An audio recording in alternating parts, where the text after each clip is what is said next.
ये हमार गावल तरज अब त नई खे जमाना ईमानदारी के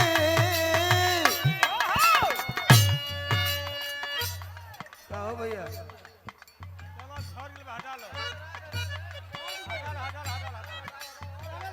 हटा भाई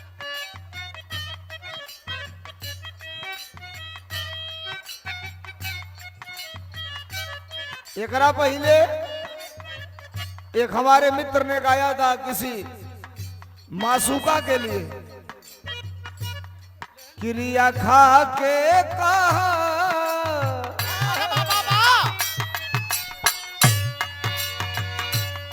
क्रिया खा के कहा ईमानदारी से क्रिया खा के कहा ईमानदारी से प्यार नहीं हरे तक रही की ससुरारी ले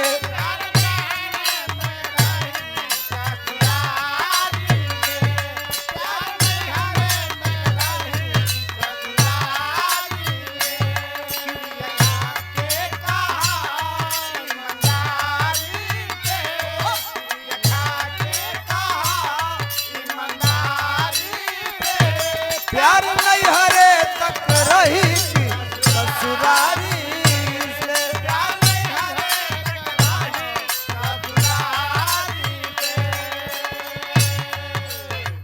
हम गौनी के टुन्नू मास्टर औजिया मत करण निकेतार छूटल हम गौनी के हमार और अंशिका कुशवाहा के बीच सवाल जवाबी गीत आइल बा आप लोग के सुने के मिलल हुई अब त नई खे जमाना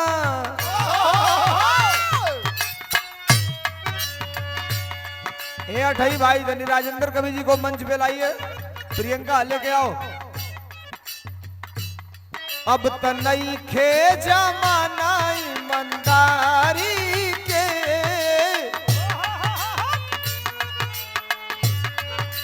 हमार अंशिका का गीत आइल बा के सुनी हालो अब त नई खे जमाना ईमानदारी के लोगवा भूल जाता बाप महतारी बाप महतारी के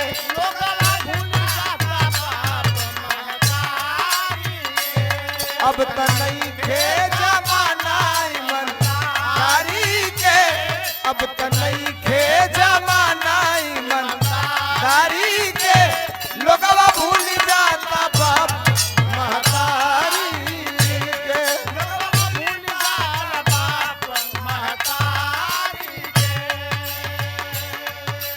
सुना लोग एक लाइन और बोल रहे हैं क्या प्यार में केहू के केहू से धोखा मिले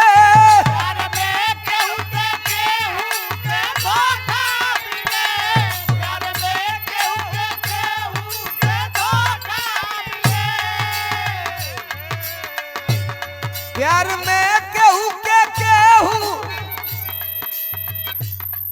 से धोखा मिले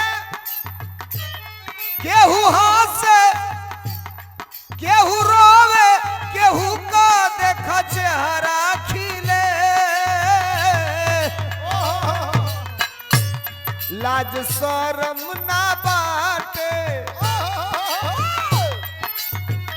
अरे लाज शरम ना बाटे दुनिया दारी में लाज शरम ना बाटे दुनिया दारी के लोगवा भूल जाता बाप महतारी के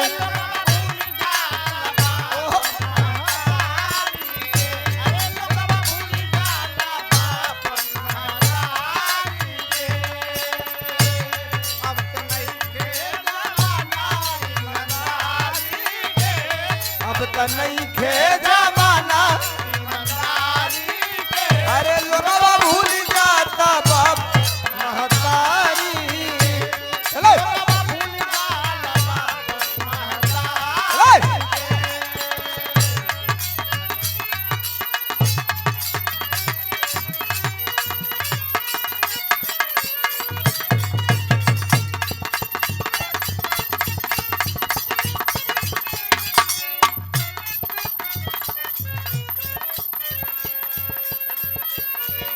ए टुनू भाई, शंकर जी की शिवलिंग नियर तुम्हारी कपड़े पर खूल गिरा था पनिया, तो कहीं से आके घुसुक जा। बहुत धन्यवाद, बहुत नमस्कार आप लोगों के, नमस्ते प्रणाम। टुनू मास्टर आवा।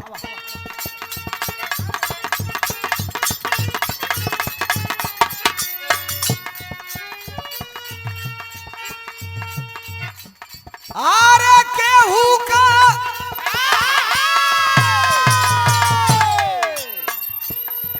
देखो बिरहा दू तरह का होला, एगो मर्दा बिरहा होला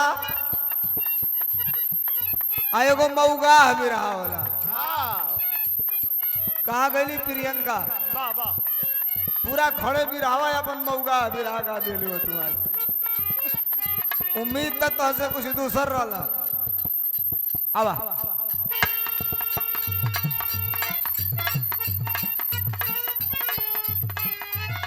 आरे केहू का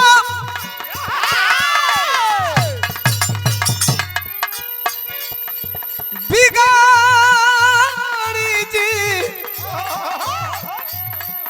ये देखो हम ना शर्मा जी का गीत याद के 40 साल पहले को करेजा लगे है के बोलत को। सुनो, थोड़ा सा मामला है, मैं बहुत सोचा हूं मंच में आज। मेरे जीवन का भी ये पहला मंच था कि मेरे कार्यक्रम में लगातार 10 बार डिस्टर्ब किया गया। मेरा नाम धर्मेंद्र सोलंकी है और दुनिया जानती है अकेले खड़ा होकर सड़क पे इनकलाब पैदा करता हूं। लेकिन मुझे थोड़ा सा कहीं से ये लगा कि कहीं गुड्डू भैया को दिक्कत परेशानी ना हो जाए। मैं इतना जानने के लिए खराब हूं, 1 लाख लोग के जगह हमने के चाहे नहीं जाऊंगा, रात भर रखे नहीं जा, हमने के लोग पढ़ावल चालू कर दे। इतना बुझे के बाउर बने जा। हमने को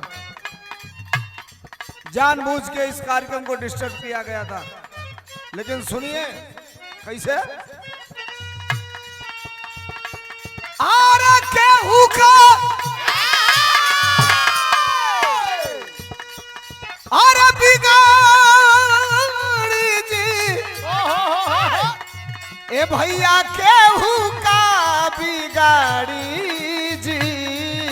अरे बाबा 3 बेर का आवाज है ना सुभाष भाई अबर दुबर का भैया से पता चले कि इंट्रो क्यों नाल खिया हो तो पड़ जाए। अरे केहू का बिगाड़ी जी। अरे केहू का बिगाड़ी जी। राम ना बिगड़ी हन हो कर, राम ना बिगड़ी हन वो कर, राम ना बिगड़ी हन वो कर। केहू का बिगाड़ी जी, राम ना बिगड़ी हन वो कर। केहू का बिगाड़ी जी,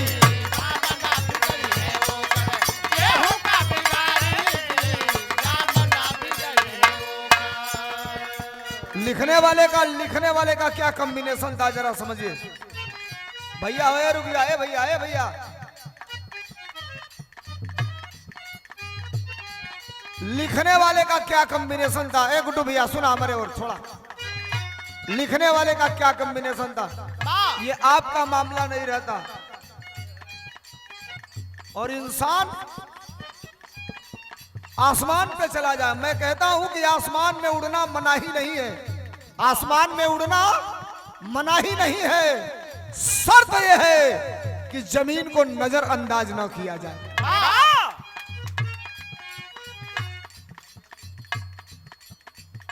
भारत के बड़े से बड़े मंचों पे जाता हूं, जिस मंच पे लोग सोचते हैं उस मंच पे धर्मेंद्र सोलंकी जाता है।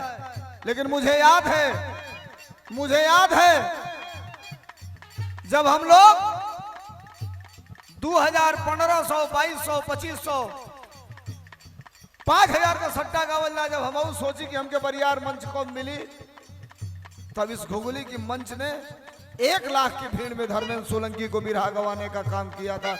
मैं सब कुछ भूल सकता, लेकिन ये जमीर और ये एहसान इस घुगुली के मंच का जीवन में कभी नहीं भूल सकता। भाई सुना, बीच सभा में उघारा हो भैया, इनके उघारा अब उघारा ही नहीं गिनाव बहुत है, कहें कि तो दिया इनके पूरा उघार दो, हटा दो पूरा। बोलिए श्री कृष्ण भगवान की असली जन्माष्टमी तो आज रहा। बीच सभा में देखो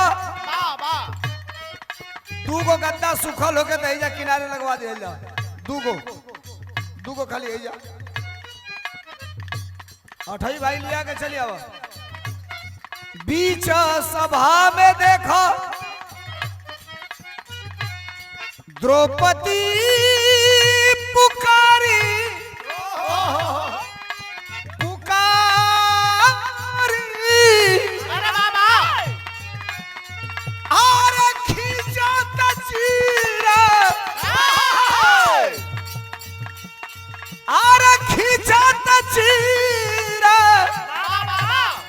दुशासन हरी जी। आये तने ना है कन्हैया, ये मुरलीधर का लीला जब होला विप्र सुदामा पर फेरनी नजरिया ता झोपड़ी से होई गई, झोपड़ी से होई गई अरे माला अटारी जी। झोपड़ी से होई गई, झोपड़ी से होई गई माला अटारी जी। राम ना बिगड़ी हंजे कर, राम ना बिगड़ी हंजे कर केहू का बिगाड़ी जी। राम ना बिगड़ी हंजे कर केहू का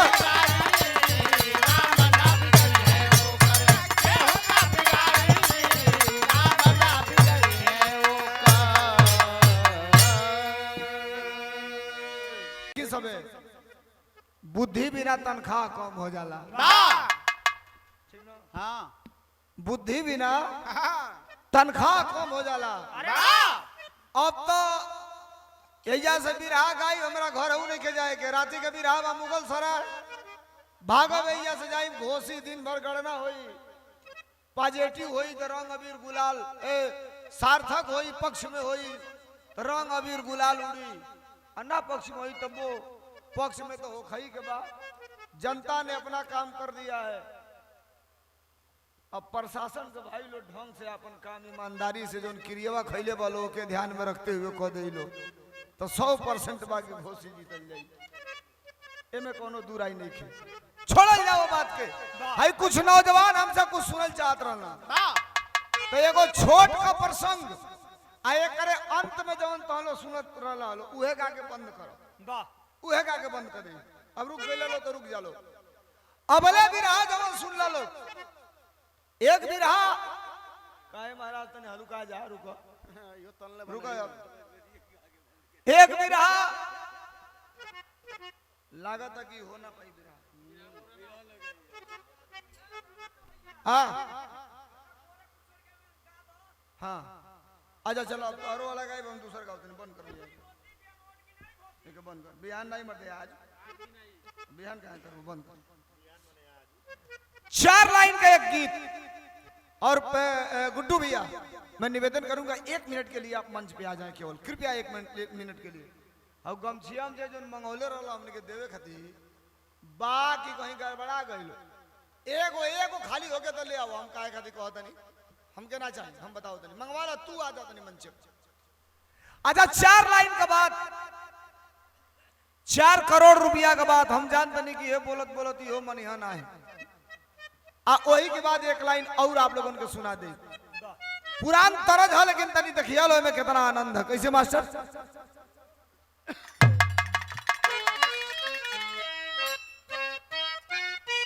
चार लाइन का आप लोगों के बात सुना दिए ले कि मौसम गड़बड़ बात बिगड़ जाए तो हो जाए गड़बड़। हम चाहते हैं कि 2 लाइन हम गाली तो यही पे 2 लाइन वो गाली है, बुला दा बढ़िया तो ठीक बना कम से कम लोग बैठल बा जा का फायदा बा झूठे अरे तो बंद कर दो बड़ी पुरान तरज है कौन तरज है मास्टर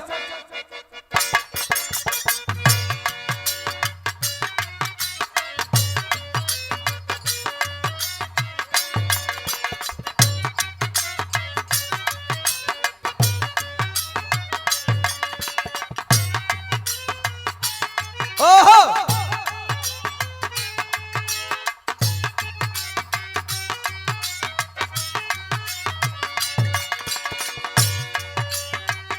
साज मत ले आवा ये बात जाई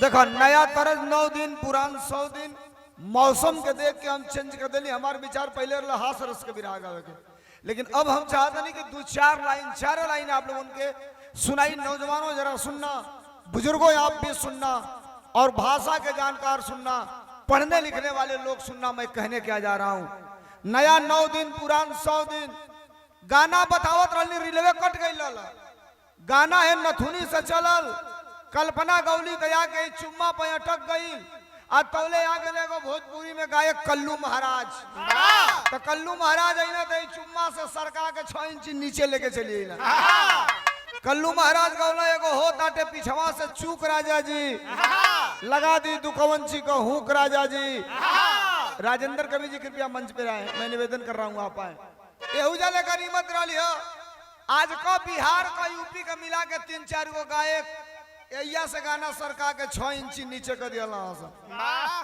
अब बरसाती भाई जब हिलबू ना तो उगा देता पतिया नतिया पटना बा देवरा ढोली चटना बा यो गाना सुपर हिट भइल नौका लेके ये सुनत रहला मरला से सारे ढोड़ी के गंजन के ध दियाला अच्छा येहू जाले गनीमत रहल हो तौले एगो औरी गाना कौन सा टोई टोई आटा कलोई पुआ कइले बा आ देवरा खोद खोद के तू कौन सी हमार कुआं कइले बा ढोली हो ढोली अब बताओ ना भैया खोदाई सारे तब पाक जाई की रोही हैं अच्छा ये जाले गनीमत रहे तो एक दिन बाराती में फंस गई हम दुआर पूजा होत रहे डीजे वाला बजावता कि सब ढोड़ी खाली ढोड़ी है तोहार ढोली दूध का कटोरी हो के कर तहार हमार हां दही जान के चुन्ना मत चाट लिया लो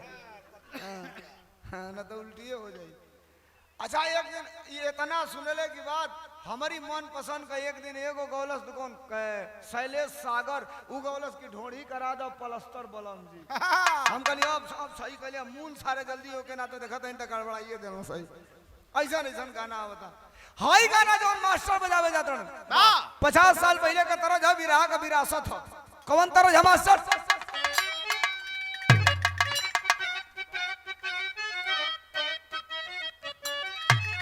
पहले होनिया दे दिया नहीं दूर से आयल वालों पहले वो लोग का स्वागत हो गया गुड्डू भैया ना ना होने जाए अरे भाई मेहरारू का पलरा भारी वाला दे पलरा पलरा रोज रोज मर्दा अभी रहा गाँव तो लिया आज गा दे लिया मऊगा अभी रहा हमरो करे जो ठंडा गई अरे तरज बा कौन तरज बा अंगने में उड़े अंगने में उड़े फूल के नवाए नना दो बाजेला बधैया दुआरे पे ये तरज के छोड़ा हम 4 लाइन गावल का चाहते हैं ये हमार बतिया समझ ली जाई तो हमारे गौले का मतलब पूरा हो जाई नजर हो माइके पर न रहे हे पर रहे कि अगर दुनिया के भाथी पचुअल ताज का भी रहा होई कि ना होई एगो कोनो गारंटी बाना है ठीक है ए भाई रुको जे बा प्रत्यक्षम किम प्रमाणम पहले ओकर हो जाए तो ए मर्दे तू खइबो करबो बांध के लियो जीवो को जबे हाल बा तुहार भाई अब बड़ जान के पाव लागी तू कौन सी हाल हो गेल तुहार कहले कि अब सुना तरज हा मास्टर बजौलन यही के हमरे बुल्लू उस्ताद तनी सा नमक मिर्च लगा के गौलन का गौलन। अरे ननदी भौजिया दुनो एक समौरिया दुनहुन कपियावा पर परदेसिया हो राम। ए साहब मैं जो गाने जा रहा हूं वो कोई साधारण बात नहीं है। 4 लाइन है, 4 करोड़ की है, पढ़े लिखे लोग हैं, समझना। 1 लाख रुपया दे के ऑर्केस्ट्रा बुला लिया। अगर ऐसा बात हमें हो गई तो फिर आज के बाद हम बिरहा गावल छोड़ दें। हम गावल गावे का जाता नहीं कहता नहीं, समझिए कैसे के मुअला से डर लागे। हर आदमी को एक ही चीज से डर है जिसका नाम है मौत। मौत 95 वर्ष का आदमी बा, डॉक्टर सुई कोचले बा, डॉक्टर यो कलस की घरे ले जालो, सेवा सत्कार करो लो, दवाई करो ले के का मतलब बा। बची है ना आ काने में जाके पूछो ना एक का मुंह वो तो कहिया गे असो बाबा धाम घूम आती न तो हमरो करेजा ठंडा हो जाई। चाहत रही एक बिटौरी चली थी। ये कंडीशन है। लेकिन अरे मुअला से डर लागे ए भैया दुनिया में सबके ता भाई सुनाए महाराज। जब बैठिए गई हो बिरहा का कुछ कलाकार भी बैठल हो, बिरहा का पुराण सुनवैया बैठल हो, कभी भी बैठल हो, ये साहित्य पर ये लेखनी पर गौर करिया लो के मुअला से डर लागे अरे दुनिया में सबके ता खतरा उठावल के हूँ, खतरा उठावल के हूँ छोड़ गई का।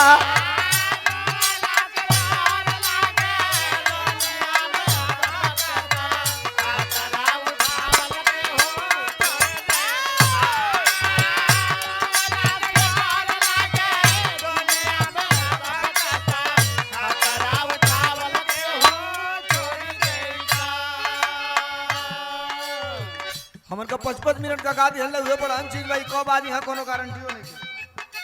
हम गौली की मुअला से डर लागे दुनिया में सबके त खतरा उठावल के हु छोड़ जाई का। ड्राइवर जानता है गाड़ी 100 के स्पीड में चलेगी, एक्सीडेंट होगा, बचने का नो चांस। लेकिन कई कोई ऐसा ड्राइवर बना सो जो 150 के नीचे गाड़िए ना चलावे ना सो इना बुझिया सा कि लड़ल नहीं तो फिर हॉस्पिटल जाए के ना मिली। हम का कहतनी के सुनल जाओ। चिड़ई ना घर छोड़ी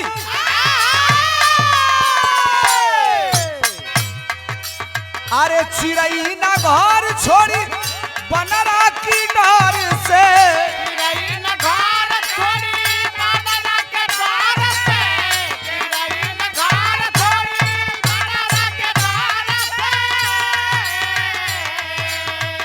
हरदम खोत वाला गाई अपन घर से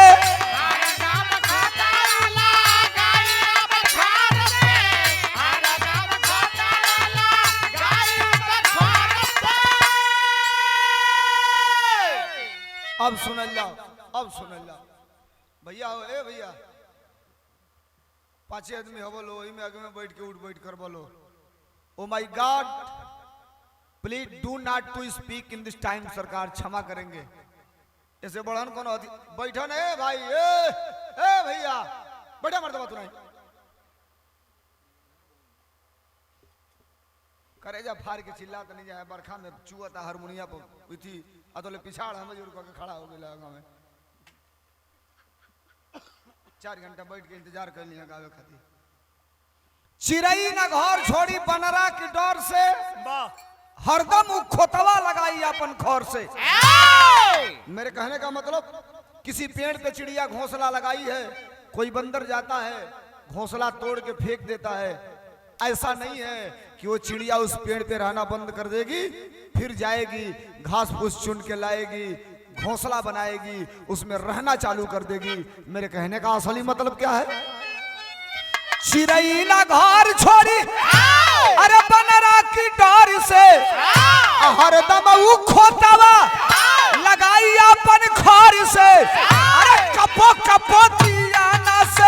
घर जरी जाला तो कबो कबो कबो कबो दियना से घर जर जाला। पलानी का घर बा, ढेबरी जरतिया, ललटेन जरतिया, भभक गईल, आग लाग गईल, जर के भस्म हो गईल। मैं क्या कह रहा हूँ, साहित्य पढ़ने वाला, व्याकरण पढ़ने वाला, हाई स्कूल इंटरमीडिएट पढ़ने वाला, अलंकार पढ़ने वाला, या जो भी शिक्षा ग्रहण करते होंगे मेरी बात को समझिए मैं क्या कह रहा हूँ। एगो ढेबरी एगो ललटेन की जरले से, भभकले से, आग लगले से एगो घर अगर जल के भस्म हो गई तब बात बढ़िया लगी तो अगली लाइन पर समर्थन चाप रुपया पैसा से ना ताली से। कोने बात पर? अरे कबो कबो दियाना से, कबो कबो दियाना से घर जरी जाला तो दियाना जरावल के हूँ छोड़ी गई का। कबो कबो दियाना से घर जरी जाला तो दियाना जरावल के हूँ छोड़ी गई।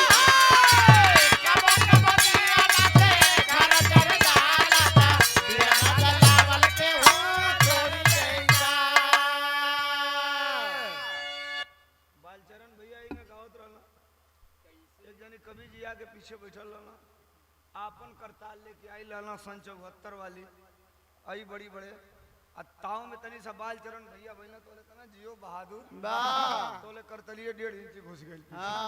तो कभी जी तनी सा बचा के हे अजो बिरहावा कहीं कर बड़ा मत जा रहू मटकल दे जो खारे बिया उ कहीं हमन के नहीं हमन के बात तनी मुर्दाइल बिया जात कहो के तनी सोचे के पड़ी। ई जगह सोचे के नहीं खाली छोला के गछ दे हलाली जगह बना ली अपन। कबो कबो दियना से घर जर जाला तो दियना जरावल के हु छोड़ देई का। अंधेरा होगा तो उजाले की जरूरत पड़ेगी, चाहे ढेबरी जरावल जाओ, चाहे ललटेन जरावल जाओ, चाहे एलईडी बल्ब जरावल जाओ, चाहे जनरेटर चला के उजाला कर जाओ। दूसरी लाइन बड़ी अनमोल लाइन है, जरा गौर करिएगा। क्या? अरे कबो कबो धारा बीचे, कबो कबो धारा बीचे डूब जाले नैया।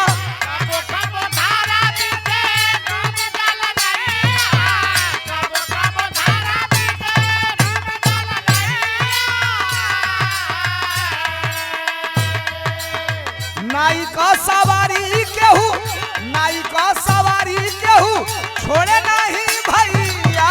नाई के सवारी केहू छोड़े नहीं भैया, नाई के सवारी केहू छोड़े नहीं भैया।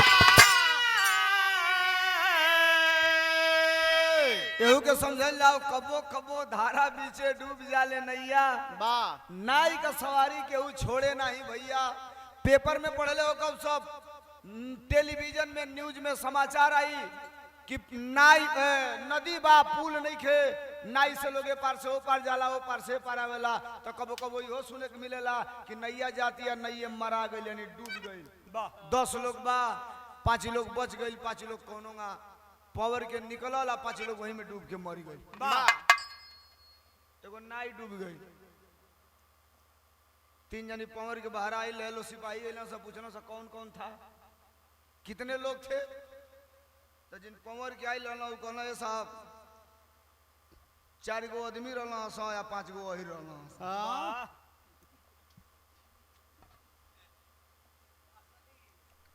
अब देखा उनके कहले का मतलब कि 4 गो आदमी रहना सा या 5 गो वही रहना। ये भैया उन आदमी है सा का कंडीशन है। क्लाइमेट चेंज होता जा रहा है इस देश का और प्रदेश का। हम क्यों कह रहे हैं? आप हमें समझते हैं कि मैं पागल हूं, भोग रहा हूं, या जो कोई कह रहा है वो अपने स्वार्थ के लिए कह रहा है? नहीं साहब, इसमें जितने लोग बैठे हैं, गुड्डू भाई छोड़ दीजिए, गुड्डू भाई को छोड़ दीजिए। हर आदमी किसान का बेटा है, कोई टाटा बिरला अडानी अंबानी का बेटा नहीं है। आप अपने घर जाइएगा, मेरा नंबर हर गाने पे रहता है, गलत कहूंगा फोन करके जो कहना वो कह दीजिएगा। आप अपने लेखपाल को सुबह फोन करिएगा और पूछिएगा कि हमारे खेत की ड्रोन कैमरे से पैमाइश हो गई है क्या। तो मैं आपको गारंटी आज दे रहा हूं कि भारत के अंदर उत्तर प्रदेश में रहने वाले हर आदमी के खेतों की ड्रोन कैमरे से पैमाइश हो चुकी है। इस सरकार ने करा दिया है। जानते हैं क्यों?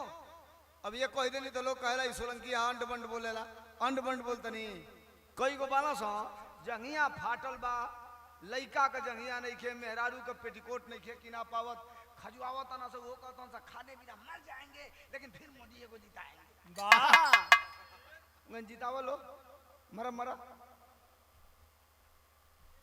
केहू से कहते हैं जाए भैया महंगाई बढ़ता, टमाटर 300 रुपया तो कहता हूँ 100 से का करे 5 किलो गेहूं फिर मिला था ना वही में फिट बनी जा मने साहब। एक दिन मैं एक चैनल पे था, न्यूज चैनल पे, गुड्डू भैया जिस चैनल पे चला जाता हूँ अगले दिन से उस चैनल वाला ब्लैक लिस्टेड करता है। सुनिए मैं क्या कह रहा हूँ, अगले दिन से वो चैनल वाला ब्लैक लिस्ट करता है कि अगर इसके बाद इसको डिबेट में ना बुलाया जाए। वाह एक चैनल पे मैं था, एक पत्रकार ने कहा 5 किलो राशन मिल रहा है, जनता खुश है। हमने कहा सुनिए हम इसकी निंदा नहीं करते, फ्री देना अगर फ्री दे रहे हैं तो फ्री देने वाले से मैं कहता हूं साहब 5 किलो गेहूं फ्री बंद करिए, 5 किलो चावल फ्री बंद करिए। अगर आपको फ्री करना है, हर कलेजे में हिम्मत, असल में 56 इंच का सीना है तो हमारे बेटे और बेटियों की पढ़ाई फ्री करिए। मेरा भी बेटा जज बनेगा, मेरा भी बेटा कलेक्टर बनेगा। वाह लेकिन आप नहीं करेंगे फ्री। उहे बतिया हम कहते नहीं मर देता नहीं कोई ले हमें ते कहबे त कर बड़ा ले हम के कहबे कबो कबो धारा बीचे डूब जाले नैया, आ नाई का सवारी केहू छोड़े नहीं भैया। नाई बा ए पार से ओ पार जाता, कबो कबो डूब जाले ते ऐसा नहीं के कि एगो नाई डूब गईल त काल से नाई ना चली, लोग ए पार से ओ पार ना जाई। अरे डूब गईल फिर ए पार से ओ पार जाए के बाद लोग नाई पे बैठी, ए पार से ओ पार जाई, ओ पार से ए पार जाई। आई अगली लाइन है गुड्डू भैया, इतना मजबूत लाइन बा कि तने पर ध्यान दिया लोग कैसे कबो कबो धारा बीचे अरे डूब जाले नैया, नाई का सवारी केहू छोड़े नहीं भैया। कबो कबो पीरावा भी, कबो कबो पीरावा भी हारी जाला रण में तो, कबो कबो पीरावा भी हार जाला रण में। बड़ा हल्ला बा कि फलाने जीती हाँ, और गिनाइल तो पता चलल कि फलाना हारी गई। वाह यो होला बड़ा हल्ला बा, ये पहलवान पटकी आ तोले पता ही चलल कि जो हाथ मिलावलस तोले गलत दाव पर चढ़ गेल, तोले हलुके मरलस, चारों खाना उलाट के चीत कर दिया। वाह तो कब्बो कब्बो बीरवा बिहार जाला रण में। वाह ई कहां से कहत नहीं के समझियो लोग के कब्बो कब्बो बीरावा भी, कब्बो कब्बो बीरावा भी हारी जाला रण में तो या जमावल केहू छोड़ देई का। कब्बो कब्बो बीरावा भी हारी जाला रण में तो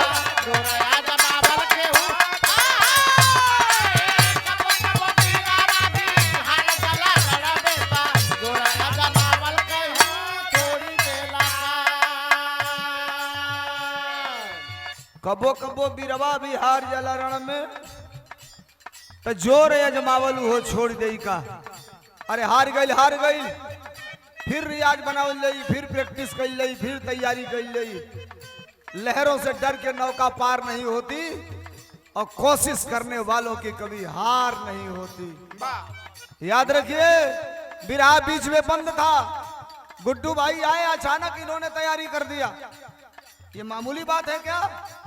कई लाखों रुपया खर्च होगा 2 दिन का कार्यक्रम कराने में, कई लाखों रुपया, कई लाखों तो बिरहियों को देना पड़ेगा। लेकिन हिम्मते मर्द मर्दे खुदा। ये गुड्डू भैया के नाम पर एक बार ताली तनी बजा दे जोरदार आप लोग। हम कहते हैं इंद्र भगवान ये बेरा बरस ले आज की रतिया मत बरसे, बढ़िया बिरहा आज वो की रात। कबो कबो बिरवा बिहार जाला रण में तो जोर अजमावल वो छोड़ दे का। इस देश में अंग्रेज आए थे, लोग कहे नहीं जाएंगे चले गए। मुगल भी आए थे, लोग कहे नहीं जाएंगे चले गए। 65 साल एक पार्टी का सरकार था, 65 साल इस देश में लोग कहे जइबे ना करी, आंधी में वो आंधी में सबे हार जाओ, वो भी चली गई। ये साहब भी जाएंगे, घबराइएगा मत, हमें लिख के दे रहा हूं, लिख लीजिए। अडानी ही इनको लेके आया था और अडानी ही लेके इनको जाएगा। ये बड़े मंचों की बात है, क्योंकि ये घर का मंच है तो मैं यहाँ बोल रहा हूँ। तो पले पूछ लिया लो हम का कहता नहीं। अब जो है अंतिम लाइन कहता नहीं, हमारा घर का तुम्हारा घर का सबके घर का वेदना और सामाजिक लाइन है कि सुनी हेलो का मास्टर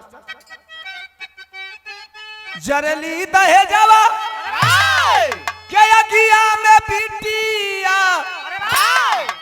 तब नहीं छोड़े केहू अरे शादी वाला रीतिया जरली दहेजवा की अगिया में बिटिया तब नहीं छोड़े केहू शादी वाला रीतिया। पेपर में पढ़े मिले तो दहेज के लिए विवाहिता की गला दबा के हत्या, मिट्टी का तेल छिड़क के मार दिया गया। तो एगो बेटी मुआ दिहल गई, मार दिहल गई। तो ऐसा नहीं के कि कल से हमार तार बेटी बा तो हमन के बियाह ना कैले कि मुआ दिहल दिया सा होई बियाह, चाहे अब ससुराल वाला मारो मुआ वो जा रहो काटा वो करे भाग्य के ऊपर डिपेंड बा।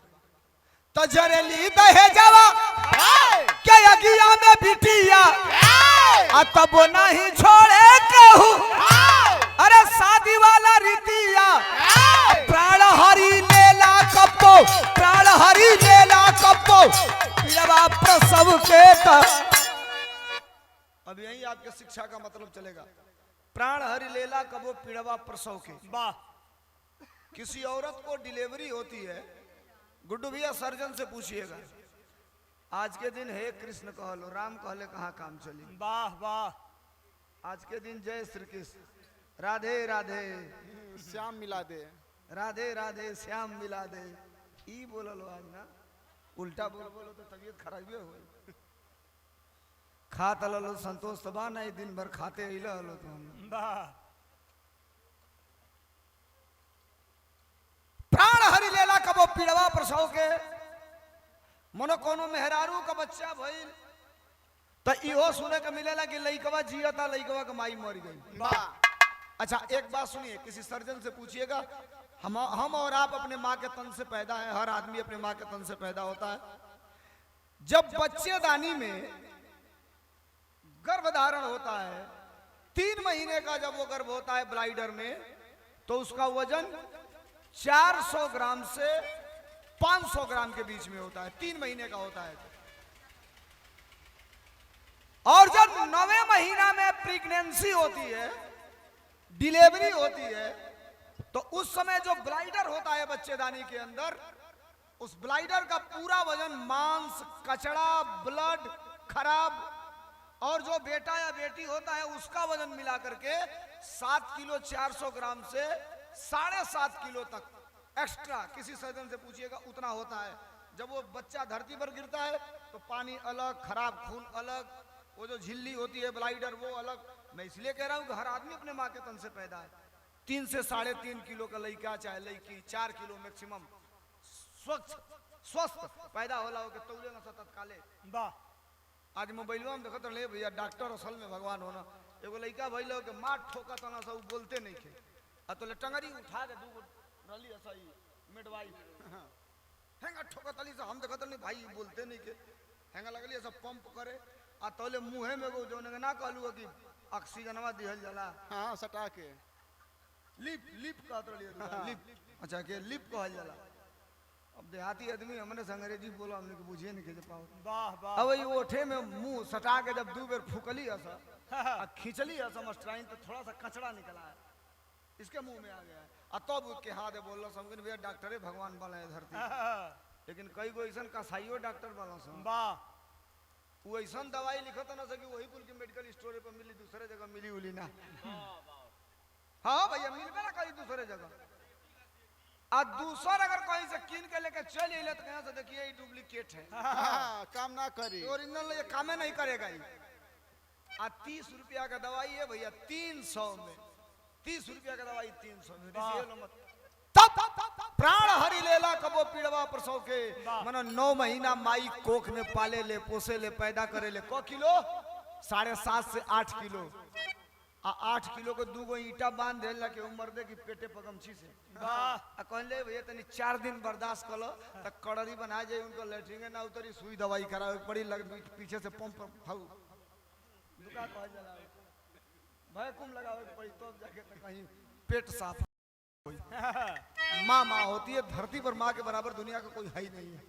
प्राण हरि लेला कबो पीड़वा प्रसव के। लाइन बढ़िया लगी तो स्वागत चाहो।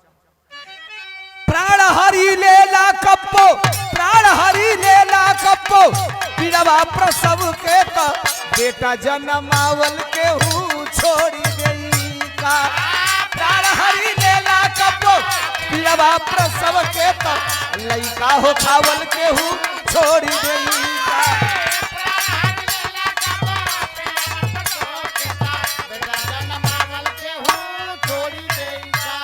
अंतिम लाइन अपना खाती का होतले गुरुवर बिहारी गुरु गणेश का प्रीतिया रामदेव चंद्रिका का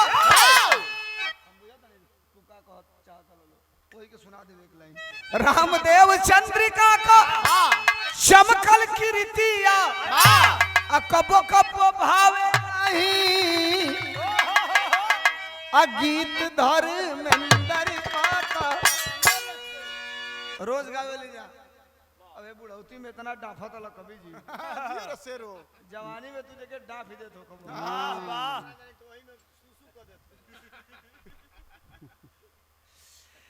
कबो कबो भावे नहीं गीत यही सोलंकी का तो रोज गाना गाई ले जा भैया बढ़िया होला आज प्रियंका माधुरी से बा काल लक्ष्मी प्रियदर्शी से बा परसों फलाना से बा नरसों केहू से बा इनहू को रोज नया नया मर्दन से होते रहेला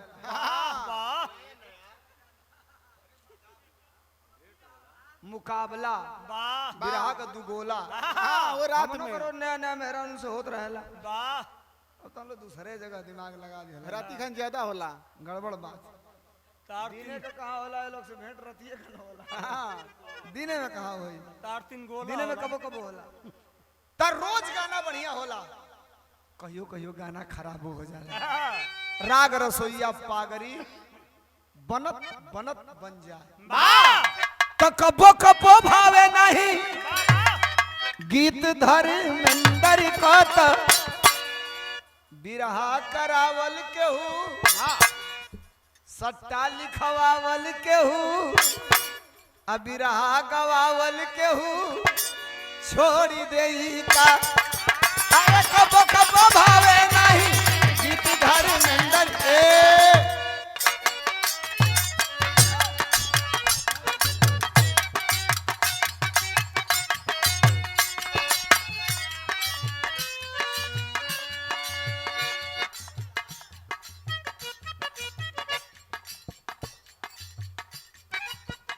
गुड्डू भैया के तरफ से कबो कबो भावे नहीं गीत धर्मेंद्र का तो बिरहा करावल के छोड़ गई का भैया के नमस्ते प्रणाम आप सबके नमस्ते प्रणाम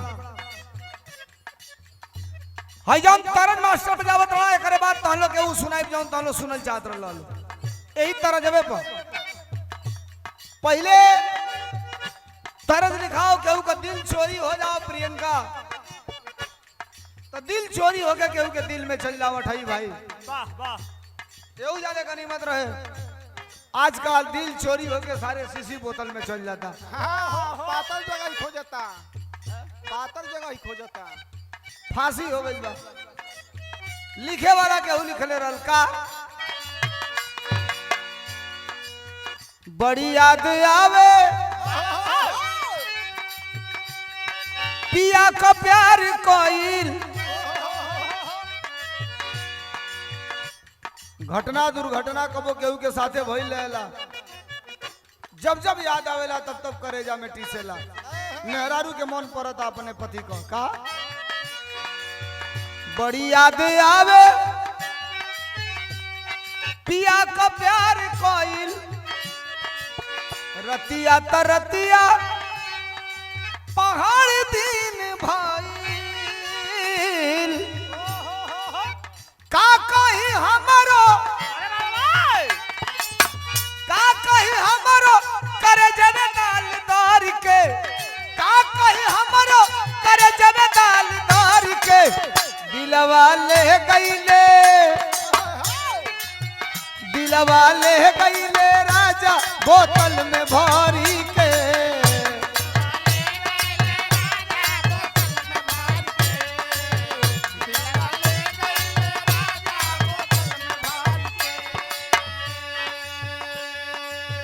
ए भैया लोग देखा लोग एक लाइन गाई बिरहवे गौले का देन है, सही के गौले का देन है। महीना दिन ना बीतेला तो ले पता चलेला सोलंकी भाई काल गा दिए। हमने कहा क्या? तो नोटिस ले लिया गया। वाह हम कहीं चलो तो और जमानत कराओ पड़ी और कहो ये तने ना 2 महीना बीतेला सोलंकी भाई नोटिस। हम कहीं आदत पड़ गई चलो एक और जमानत कराओ पड़ी है तने ना।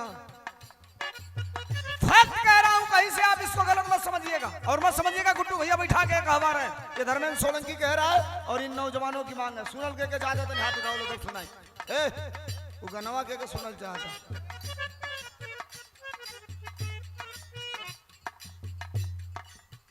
एक गीत हम गाए थे जहिया गौनी होकर 1 हफ्ता के बाद नोटिस।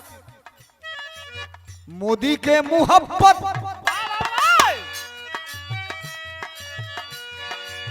मोदी के मुहब्बत में देश हुआ खोखा। मोदी के मुहब्बत में देश हुआ खोखा।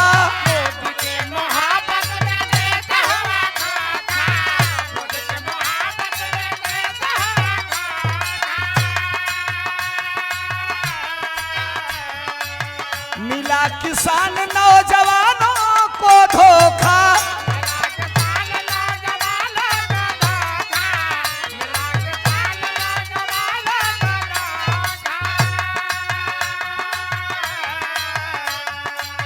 लाइन अच्छी लगे तो अगली लाइन पे स्वागत चाहूंगा।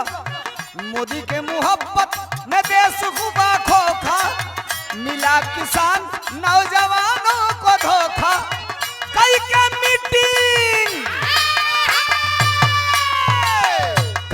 मीटिंग उद्योगपतियों के साथ में। हल्की बात नहीं है, आप इसको हल्का समझ रहे हैं। रात को 3:45 बज रहा है। आज के जमाने में सच बोलना मना है। सही बोलेंगे कब मुकदमा दर्ज हो जाएगा कोई नहीं जानता। सच बोलेंगे कब गोली मार दी जाएगी कोई नहीं जानता। सच बोलेंगे कब जेल चले जाएंगे कोई नहीं जानता। वो भी आज का माहौल देखने के बाद भी ये धर्मेंद्र सोलंकी खड़ा होकर यहाँ बोल रहा है, ये हल्की बात समझ रहे हैं आप। मोदी के मुहब्बत में देश हुआ खोखा। मिला किसान नौजवानों को धोखा। कई का मीटिंग अब उद्योगपतियों के साथ में। लाइन अच्छी लगेगी अगली तो ये अंतिम लाइन है, बंद भी करूंगा। समर्थन में सबकी ताली चाहिएगा अगली लाइन में। कई का मीटिंग अब उद्योगपतियों के साथ में। कई का मीटिंग अब उद्योगपतियों के साथ में। देशवा बेच दिए, देशवा बेच दिए मोदी अडानी के हाथ में। देशवा बेच दिए मोदी अडानी के हाथ में। देशवा बेच दिए अडानी के हाथ में।